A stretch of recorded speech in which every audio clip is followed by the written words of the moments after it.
ভাইয়া আপনি আপনি সুস্থ? কি মনে হয়? আপনি অন্ধ ছিলেন।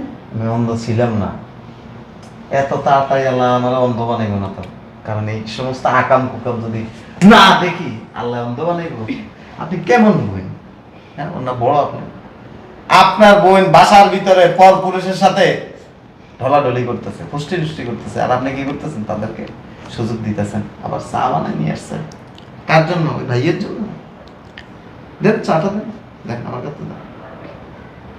ভাইয়া চা খান। বেটা গরম চা গায়ে লাগাই দিব।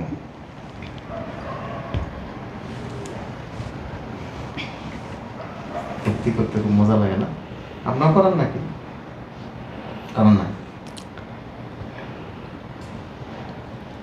যাক, তোর সাথে তর্ক বিতর্ক করতে চাই না। এই দৃশ্য দেখার পরে এই বাড়িতে একটা মুহূর্তের জন্য এই বাড়িতে থাকতে পারবি না।